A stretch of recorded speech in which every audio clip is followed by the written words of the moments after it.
In 10 years of international travel through over 50 airports and some of the busiest, most chaotic terminals in the world, nothing I've carried has ever been stolen. Not once. That includes overnight layovers in unfamiliar cities, sleeping next to my bag in terminals, long-haul connections where people get careless, and even time spent in high-risk airports where theft is almost expected. It's not because I've been lucky. It's because I've learned how to make myself invisible to the kind of people who look for distracted travelers, unsecured bags, and easy targets. There's a system, simple, affordable, and built from experience that turns any traveler into the last person a thief wants to mess with. And at the end of this, I'll tell you about the one time someone actually tried to rob me and failed so badly I wasn't even mad, just embarrassed for him. But first, I'll show you exactly why some bags get picked and mine never has. Most travelers don't lose their valuables because they're careless. They lose them because they look easy to steal from. Airport theft isn't chaotic. It's calculated. It's fast. And it depends on one thing: access without resistance. Pickpockets, bag thieves, and luggage opportunists work from a mental checklist. They want targets that are exposed, distracted, and moving through checkpoints with their attention split in 5 directions.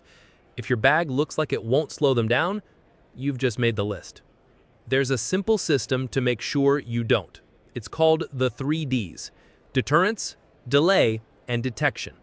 Deterrence makes you the kind of traveler thieves don't want to engage with in the first place. Delay makes any attempt too complicated to be worth the risk. And detection ensures that if anything happens, you'll know immediately, before they've gotten more than a few steps. Most people don't use any of these. They carry gear that's easy to unzip, they stand in line, texting with their bags wide open. They think confidence alone will protect them. But the people who never get hit, they layer all 3, quietly, automatically, and thieves know the difference. Let's break down what that looks like, starting with the one bag thieves actively avoid. If this already has you rethinking how you travel, then this channel might be the smartest thing you subscribe to today. It's built for people who move through the world with intention. Like the video if you're already getting value, and if you've got a friend or parent catching a flight soon, this is one of those links they'll actually thank you for sending. Some bags are made for convenience. Others are made to disappear from a thief's radar. The one I carry does both. At first glance, it looks ordinary. It zips, it rolls, it fits in the overhead bin. But beneath the surface, it's layered like armor. Because the reality is, most theft doesn't happen at home. It happens between Gate B17 and baggage claim. Every feature is built for friction. Steel mesh is woven into the lining, which means a knife can't slice it open. The straps are reinforced with metal wire, so even a clean cut with a box cutter won't separate it from your shoulder. And the zippers don't just zip. They lock, then hook, then twist, then hide. It takes 4 steps just to open it, and that's assuming you even find the zipper. The main access point isn't where you'd expect. It's tucked under a flap, fastened down with a hidden clip, and anchored to a mechanism designed to stall any fast hands. There's no sound, no glow, nothing obvious for the eye to follow. Compare that to a typical travel backpack: easy to spot zippers, open mesh pockets, loosely hanging tags, and every compartment wide open to a bump, a brush, or a distraction.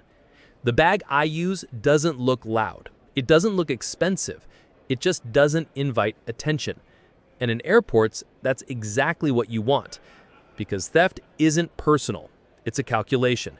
And this bag is the wrong answer. Most thefts at airports happen in moments: a distraction at security, a bag left unzipped, a phone resting on the seat next to you for just a little too long.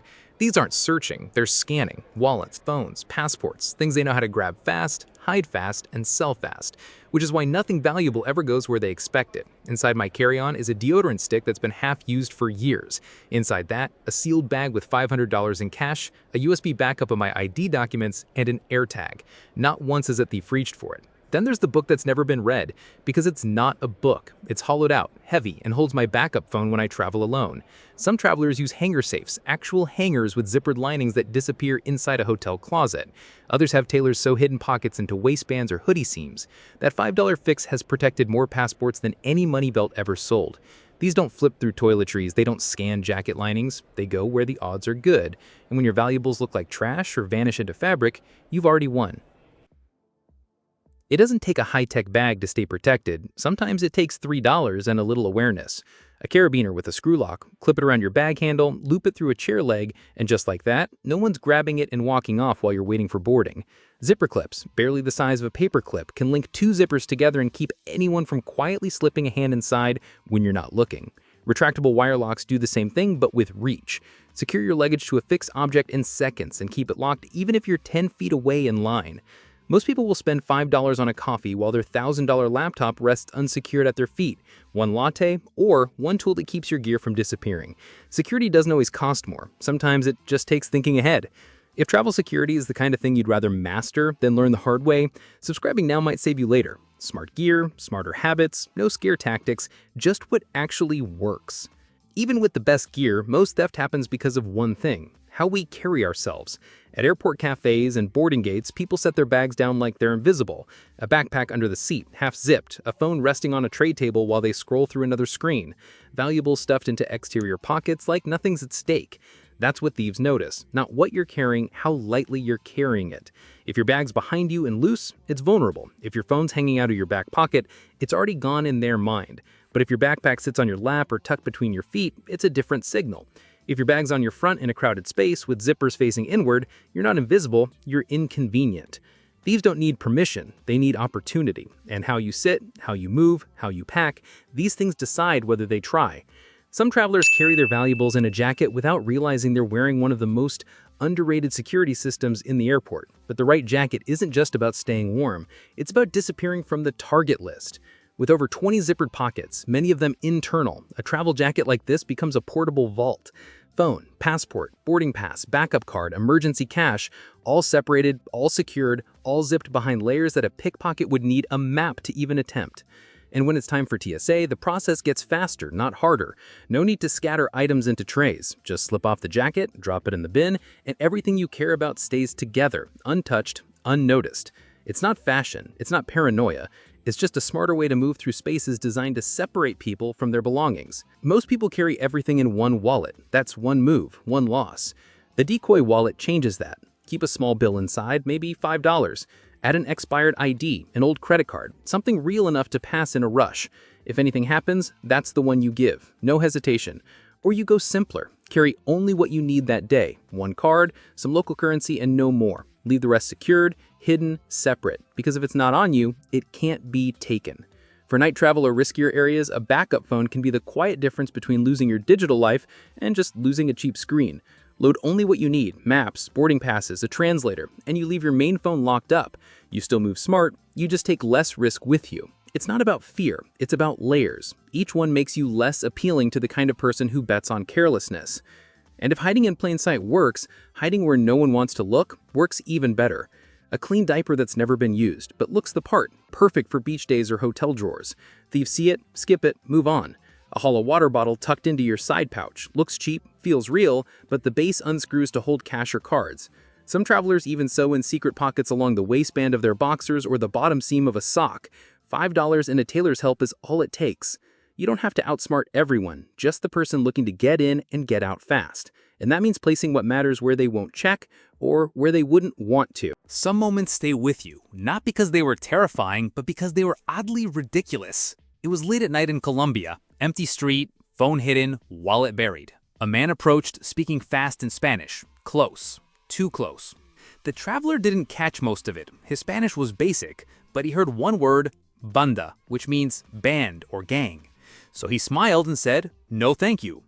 The man got closer, grabbed his arm, spoke faster. Still the traveler repeated it, "No thank you." Again, "No thank you." Until the would-be thief, clearly frustrated, simply let go and walked away, muttering, confused. Only later did it click. The man was saying, "I have a gun, give me your phone."